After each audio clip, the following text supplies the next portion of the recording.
হাতে নিয়ে পাকিস্তানিদের প্রতিরোধের জন্য যুদ্ধ ঘোষণা করেছেন এবং যুদ্ধ ঘোষণার যে ঘোষণাপত্র যিনি কালুরঘাট বেতার কেন্দ্রে গিয়ে, কারণ ক্যান্টনমেন্টে তো আর বেতার কেন্দ্র থাকে না, সেই জন্য তিনি চিন্তা করলেন যে ক্যান্টনমেন্টে ঘোষণা দিলে এটা সারা দেশের মানুষ জানতে পারবে না। সেই জন্য তিনি কি করলেন, সেই অস্ত্র শস্ত্র নিয়ে এবং কয়েকটি সশস্ত্র যান নিয়ে এবং কয়েকটি কামান নিয়ে তিনি ক্যান্টনমেন্ট থেকে তিনি এগুলো দখল করলেন।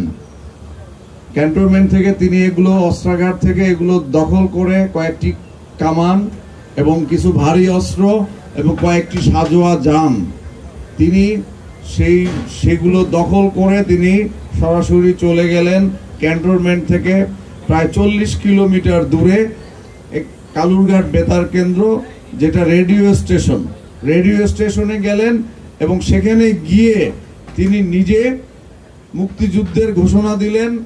তিনি প্রথমে ঘোষণা দিয়েছিলেন যে আমি মেজর জিয়াউর রহমান, আমি এদেশের রাষ্ট্রপতি হিসেবে স্বাধীনতা যুদ্ধের ঘোষণা দিলাম।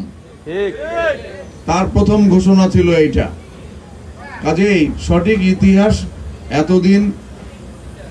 এতদিন বলতে এই গত 15 বা 17 বছর আমাদেরকে বলতে দিতে চাইতো না, আমাদেরকে শুনতে দিতে চাইতো না, কিন্তু ঘরে ঘরে তো আমরা আমাদের ছেলে মেয়েদের কাছে এই ইতিহাস শুনিয়েছি না। আবার এরকম অনুষ্ঠানের মধ্যেও আমরা কিন্তু মাইক নিয়ে ঠিকই বলেছি যে শহীদ রাষ্ট্রপতি জিয়াউর রহমান স্বাধীনতার ঘোষক। যত আইন করেছে আর যাই করেছে আমাদেরকে কিন্তু নিবৃত করতে পারে নাই। সঠিক ইতিহাস এটা যত আইন করেই চাপা দিয়ে রাখা হোক না কেন, মানুষ কিন্তু এই ইতিহাস মাটির তলদেশ থেকে, সমুদ্রের গভীর থেকে হলেও সঠিক ইতিহাস ঠিকই বের করে নিয়ে আসবে এবং সেটা মানুষের সামনে প্রকাশিত হবে। সত্য কোনোদিনও চাপা থাকে না। বিগত সরকার চেষ্টা করেছে যে বিএনপিকে কিভাবে ধ্বংস করা যায়, বিএনপিকে কিভাবে টুকরো টুকরো করে খণ্ড বিখণ্ড করে লোভ লালসা দিয়ে বিএনপির নেতাদেরকে কিনে কিভাবে বিএনপিকে ধ্বংস করা যায়, তারা সেভাবেও চেষ্টা করে ব্যর্থ হয়েছে। তারপরে চেষ্টা করেছে যদি খালেদা জিয়াকে কারাগারে বন্দী করে রাখা যায় তাহলে মনে হয় বিএনপিকে ধ্বংস করা যাবে। তারা সেভাবেও চেষ্টা করেছে, খালেদা জিয়াকে 6 বছর কারাগারে বন্দী করে রেখেছে। তারপরে তারা চিন্তা করেছে যে খালেদা জিয়ার পরে তো আবার এই দলের দায়িত্ব নিবে তারেক রহমান, সেই জন্য তারা কি করেছে, তার নামেও মিথ্যা অভিযোগ দিয়ে তাকেও সাজা দিয়ে সে যাতে দেশে আসতে না পারে সেই ব্যবস্থা করেছে, যে সে যাতে দেশে আসতে না পারে। এবং হাইকোর্ট থেকে আইন করেছে যে তারেক জিয়ার বক্তব্য যেন কোনো মিডিয়াতে প্রচার করা না হয়। আইন করেছে যে তারেক জিয়াকে যদি বিচ্ছিন্ন করা যায় আমাদের কাছ থেকে, এই বাংলাদেশের মানুষের কাছ থেকে যদি বিচ্ছিন্ন রাখা যায় তাহলে মনে হয় বিএনপি দুর্বল হয়ে যাবে এবং বিএনপিকে ধ্বংস করা যাবে।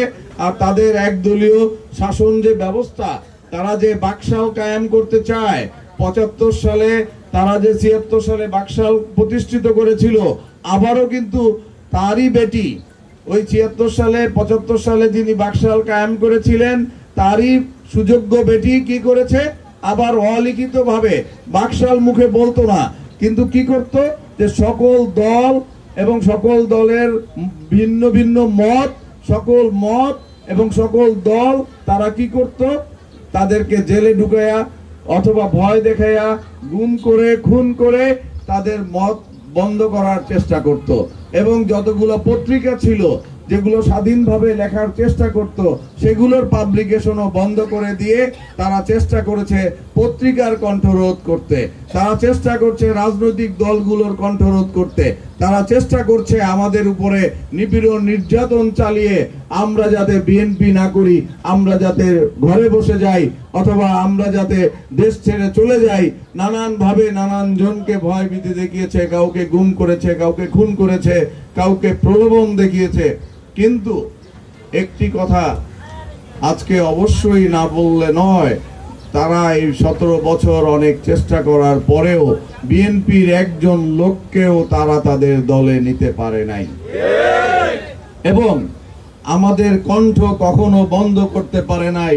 আমরা এই 15 বছর বলেই গিয়েছি, যদি জেলেও যেতে হয়, যদি ফাঁসির রশিতেও আমাদের ঝুলতে হয়, আমরা বলেই গিয়েছি যে মহান মুক্তিযুদ্ধের ঘোষক আমাদের নেতা শহীদ রাষ্ট্রপতি জিয়াউর রহমান।